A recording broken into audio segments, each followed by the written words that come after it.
It's me, Alura. Welcome back to my channel. So we're going to be covering a little bit of what I didn't get a chance to cover in the last video, Indigo Children. And that's because my battery died and it kind of just cut me off there. So we have to do this as a part 2. So let's get right into the information because, you know, the video does use a lot of the battery time.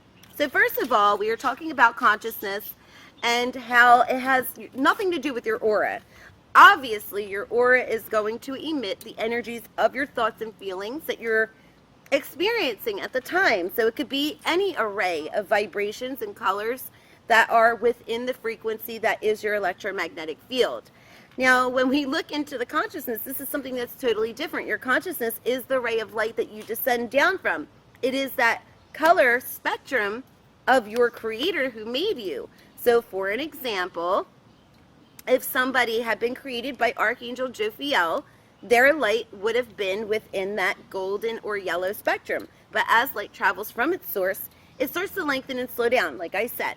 So in this, it will make that a little bit deeper. Now, that person, depending on where they're going to after their creation, that will change that frequency of light that their consciousness is created on. So it could be like a deep marigold, or it could end up being like within a very orangey gold type of spectrum. It all depends. But that will be the color of their consciousness, and that's going to be the color of their orb of light, that soul. No matter what size or understanding or frequency it is, it does come and incarnate within the physical vessel for you to be able to experience this reality. So it will generate signals throughout the brain, chemicals throughout the brain for you to have an experience in this reality, but the color has everything to do with who created you and who you descend down from. So a lot of the indigo children were not indigo because their auras were indigo, because let's say somebody is thinking on a highly spiritual, intellectual, emotional level that day, feeling extremely passionate and connected to spirit, their aura is going to be that color in that light spectrum that resonates with that, which is of that purple or violet or indigo ray.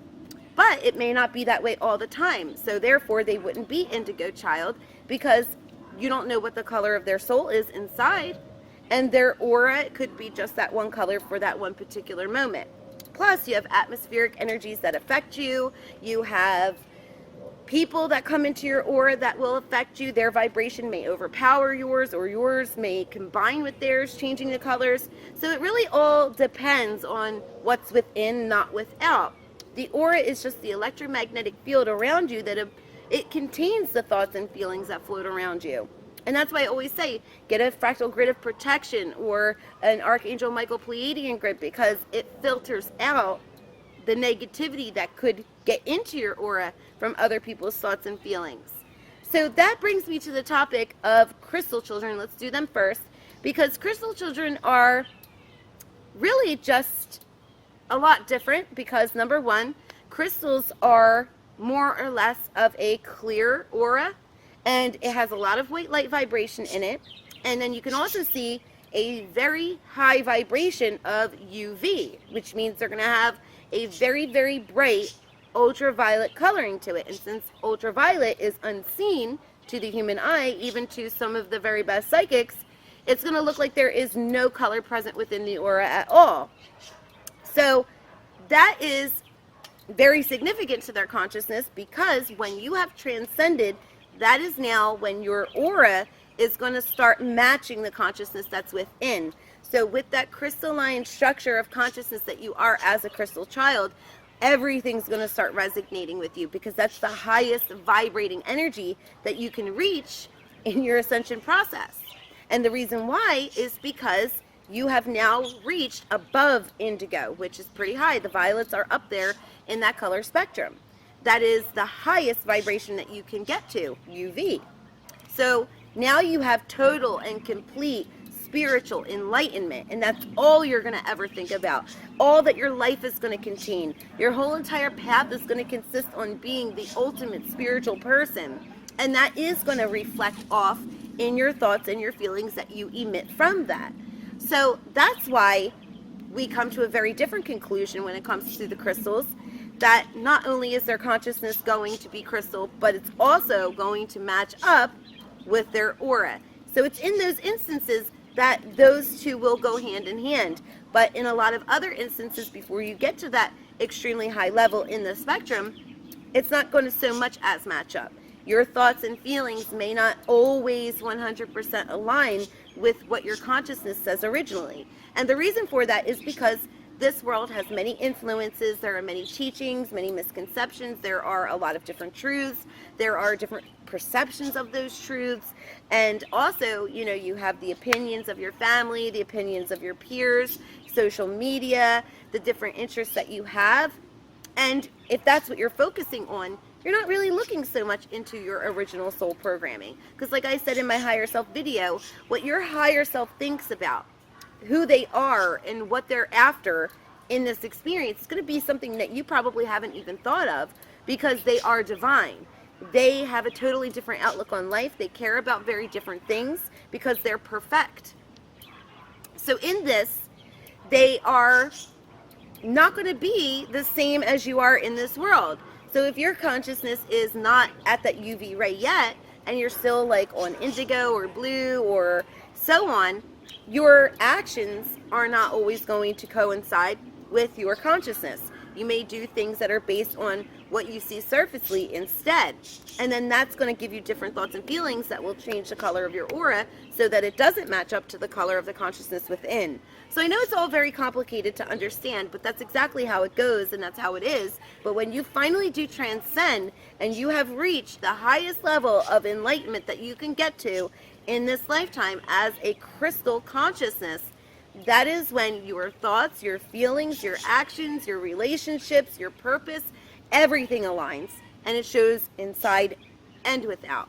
So crystal consciousness, not only is it the highest that you can get to in this life, there are many stages of awakening and ascension. There are, because you're growing up that spectrum, up those levels of dimensional understanding, up into the tree of life, so to speak.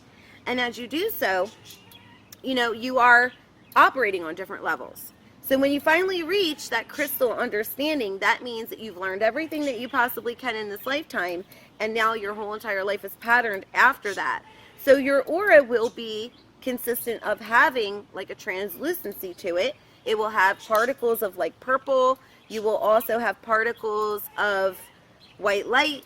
There may be even like a very light green, kind of zipping and zapping in and out of your electromagnetic field. And that's because they are significant of that vibration. So they kind of like reflect. It's sort of like having, you know, you have these little sparkles that are constantly glitching in and out of existence within your aura because of your programming now. So it's going to have a very big significance within having that UV and that white light, and sometimes even a little green to certain psychic eyes. So when you are within a room with other auras as a crystal consciousness and crystal aura, because they do go hand in hand again, you're going to start absorbing some of those other energies. It makes you more like a chameleon. You're going to start absorbing other people's consciousness because you are so high in vibration. And it's going to be very difficult for anybody to drain you. It's going to be very hard for anybody to become like a psychic vampire to you because your vibration is so very high. Now, the only ones that could really do so are just smaller entities that kind of latch on and go unnoticed, and they'll steal little by little, but it's not really going to affect you because your vibration is just this great big beacon of light.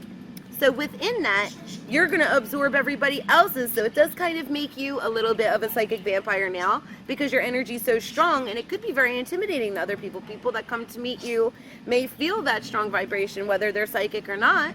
And it's going to make them feel a little uncomfortable, like a little bit inferior, because they're going to feel that intensity, that wisdom, and they're going to know it. They're not going to have to be psychic to know it, but they feel it. It's just something in that human instinct that says, wow, this person's different. There's a sense of superiority about them. And it's not like they're thinking that surfacely, but it's within the mind. So your energy will absorb lower energies, and that's when you have to be extremely careful. And the reason is because, you know, whatever you're bringing into that aura could harm you. And that's why I tell everybody, you have to be extremely, extremely careful when you're in other energies, when you're existing within this realm at such a high vibration. So with that being said, I haven't come across a lot of crystal consciousness or crystal auras people. You know, I have been looking for them, and I do look, believe me, I read into it. I would like to find other people that have the sense of knowledge and understanding that I can share with them. And it would be very nice to be able to talk about very deep spiritual things in a way that this world can't interpret. Because heavenly things sometimes are pretty hard to interpret here. But I haven't found many. There have been just a couple. And through that, very pleasurable, enjoyable conversations, because it's beyond and above this world. But rainbow children are very fun, and I do find a lot of them. There's a lot of misconceptions out there where they've said that rainbow children will not have had any other lifetimes. I've heard that they will have been born after the year 2000, and that's just a terrible, terrible misconception. It really is. You know, rainbow children, indigo children, even crystals, they've been in and out of this reality so many times throughout history. This is nothing new. There's nothing new under the sun.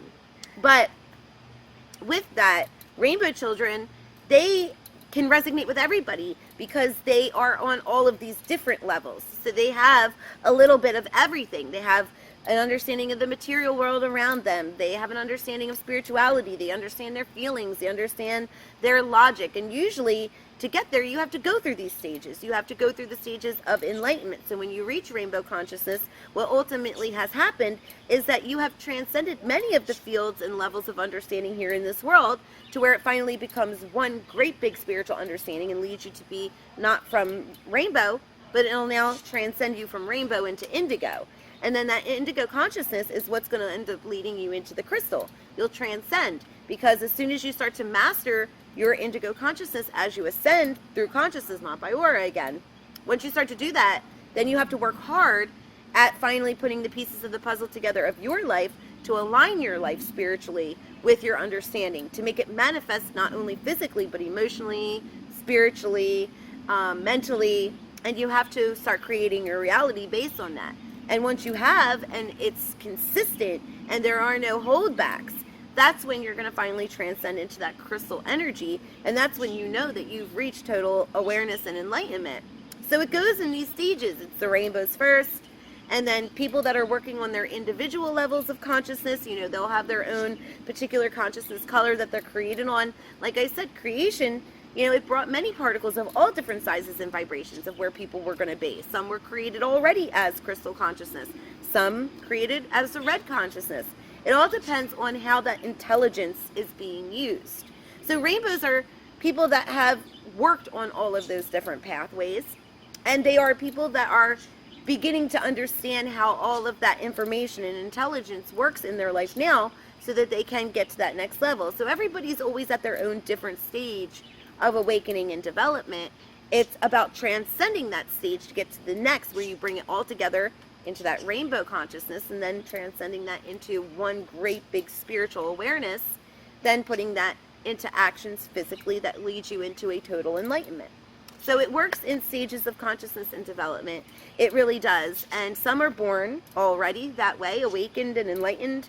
Some are working on it, and it doesn't place any of us above one another, because those of us that are that way are here to lead others and help them. And then those that aren't are here to learn and to enjoy learning and enjoy exploring and uncovering many truths, discovering many different forms of wisdom and knowledge. It's a beautiful, beautiful thing.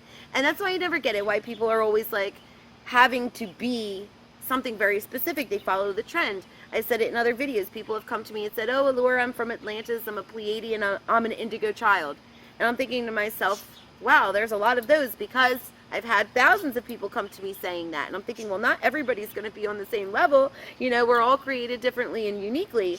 So with that being said, people have to start accepting where they're at, because it's through that that you know where you got to go next. And it's all in that light ray that you are created on through your consciousness. And some of that may show through your aura, through your actions and your thoughts. And, you know, some people may have a rainbow aura only and not the rainbow consciousness, because their thoughts and feelings may be a different array of things, but their consciousness may be that one level of understanding that they're using all those thoughts and feelings on. So it all makes sense when you look at it from a divine point of view. But crystal children are people that have transcended duality. We no longer see duality. We no longer see time. We no longer see gender. We no longer see race, because we know everything is all right now. And that's all that has ever been, and all that will ever be. And we understand that everything is everything. So it's kind of difficult to kind of break down for you, but when you get there, you'll see what I'm talking about. And indigos are people that are so spiritually aware at the time, and they're still working on perfecting that in their physical lives, but they care so very much about their spiritual paths. They love it, and it's the highest wisdom that they have reached, and it's higher than a lot of the others. And that's why a lot of them become teachers. And then they need that focus because they're always wanting to learn new. You know, it's never good enough, just a little bit of learning, because they're trying to get to that next level. And it's such a high vibration already. When you get to crystal, it's so super high. You know, there's no stopping you. You know, I lose track of time. I don't see today, tomorrow, like everybody else does. I see only everything all at the same time. And it is difficult to live that way. It's why I always say people that claim to be awakened, you know, there are a lot of telltale signs of it. And you can definitely tell by the way the person's life is and the way that they see things, their understanding, and by reading their blueprints too, which gives me that insight to do so and to know if the person is maybe believing something not so much it is true, or if it is true or not. So it's very helpful to have the insight that I have to be able to determine that. And then to help them and say, well, maybe you're not at that level yet, but I can help you.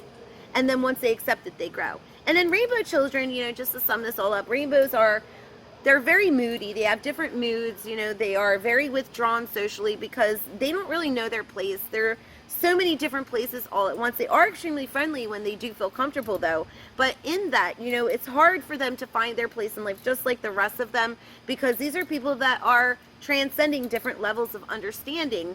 And once they fully transcended and then finally become enlightened, you know, that's when they are ready. That's when they're ready to get to above and beyond this world.